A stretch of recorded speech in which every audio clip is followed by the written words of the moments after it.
తల్లికి వందనంలోని 15,000కి బదులు 8,850 రూపాయలు పడ్డాయని సాక్షి పేపర్ రాసుకుని వచ్చిందనమాట. దీని గురించి విశ్లేషణగా చూద్దాం. తల్లికి మోసం జరిగిందని సాక్షి పేపర్ కథనం ఏంటంటే జూలై 24 గురువారం 2025 వచ్చిన కథనాన్ని ఒకటి చూద్దాం. 15,000కి బదులుగా 8,500 మాత్రమే పడ్డాయని, మొదటి ఏడాది ఒక్కరికి ఇవ్వలేదని చంద్రబాబు ప్రభుత్వం చేసిందని, రెండో ఏడాది 30 లక్షల మందికి ఎగరగొట్టారని, మిగిలిన వారికి 13,000 ఇస్తామని ప్రకటించారని, చివరికి 8,000, 9,000 మాత్రం జమ చేసి చేతి దులుపుకున్నారని సాక్షి పేపర్ రాసుకొచ్చిందన్నమాట. దీని గురించి ఒకసారి చూద్దారు. అధికారంలోకి రాగానే సూపర్ 6ను అమలు చేసి పేదరికాన్ని పారతోలుతామని, తల్లికి వందన పథకం కింద ఇంట్లో ఎంతమంది పిల్లలు ఉంటే అంతమందికి 15,000 చొప్పున ఇస్తామని ఓట్లు వేయించుకున్న గద్దెనెక్కిన చంద్రబాబు కూటమి సర్కారు తర్వాత ప్రజలకు మోసం చేసి వెన్నుపోటు పొడిచిందని సాక్షి పేపర్ రాసుకుని వచ్చింది.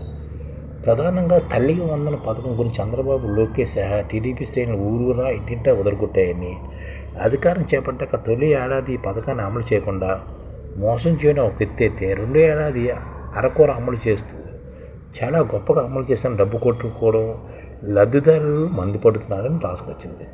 తల్లికి వందన పథకం కింద ఒక్కో విద్యార్థికి 15,000 చొప్పులు ఇస్తామని చెప్పి అమలు దశకు వచ్చేసరికి 13,000 ఇస్తున్నారని, చివరికి వివిధ శాఖలు చూపి ఏకంగా 30 లక్షల మందికి ఎగ్గొట్టారని, తీరా మిగిలిన లబ్ధిదారులు కేవలం 8 నుంచి 9,000 మాత్రమే ఖాతాలో జమ వేసి అంతా ఇచ్చేసామంటూ ఇదొక్కటే కాదు సూపర్ 6 హామీలను అమలు చేశామని, ఇక వీటి గురించి ఎవరైనా మాట్లాడితే వారికి 4 మందమే అని ముఖ్యమంత్రి చంద్రబాబు దబాయిస్తున్నారని పేర్కొన్నారు.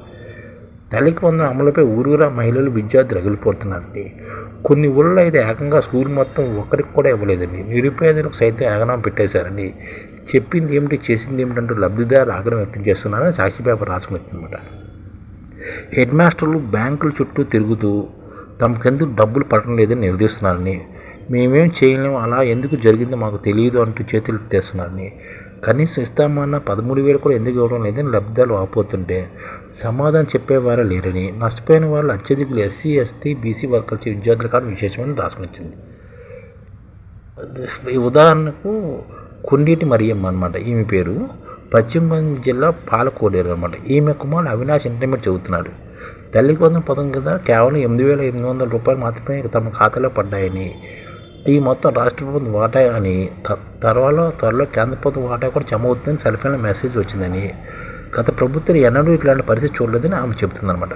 అందరితో పాటు తనకు సమానంగా డబ్బులు వస్తాయని అనుకున్నానని, ఇప్పుడు 15,000 ఇస్తామని చెప్పి ఇలా చేశారు ఏమిటని ఆమె ఆవేదన వ్యక్తం చేస్తారన్నమాట. నగదు జమ కాకుండానే మెసేజ్లు వస్తున్నాయన్నమాట. రాష్ట్రంలో ఒకటి నుంచి ఇంటర్మీడియట్ వరకు యూడైలో నమోదైన విద్యార్థులు 87,42,000 మంది ఉంటే, తొలి ఏడాది అందరికీ తల్లి వందన పథకాన్ని ఎగ్గొట్టింది. అంటే రాష్ట్రంలోని యూడైలో నమోదైన విద్యార్థులు ఎంతమంది ఉన్నారంటే 87 లక్షల మంది ఉన్నారు. కానీ తొలి ఏడాది అందరికీ ఎగ్గొట్టింది తల్లి వందన పథకం. రెండో ఏడాది లబ్ధిదారులు 30 లక్షల మందిని తప్పించింది. మిగిలిన వారిలో అందరికీ 15,000 చొప్పున ఇస్తామని చెప్పిన, ఆ తర్వాత 13,000 అంది. తర్వాత సాగు దొరికిన చోట్ల నిధులు కోతపెట్టింది. కొందరికి 9,000, ఇంకొందరికి 8,000, మరి కొందరికి 8,800 చొప్పున ఇచ్చి మిగిలిన డబ్బులు ఎగవేసింది. ఇలా రాష్ట్రం ప్రభుత్వం ప్రకటించిన లబ్ధిదారులు కొందరికి నగదు జమ కాగా, ఇంకొందరికి నగదు జమ కాకుండా నిధులు జమ చేశామని వారి ఫోన్లకు సంక్షిప్త సమాచారాలు పంపుతుంది. దీంతో లబ్ధిదారులు లబోదిబో ఉంటున్నారని సాక్షి పేపర్ కథనం రాసిపెట్టింది అన్నమాట. ఆ కథనం పూర్తి విశ్లేషణ అన్నమాట. ఇది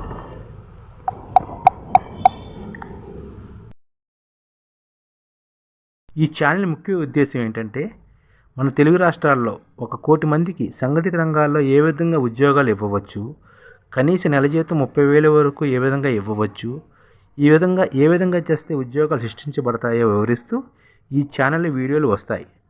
అలాంటి వీడియోలు మీకు కావాలంటే మన ఐడిఎఫ్ భాస్కర్ ఛానల్ని సబ్స్క్రైబ్ చేసుకోండి. ఐడిఎఫ్ అంటే ఇండియన్ డెవలప్మెంట్ ఫోర్స్.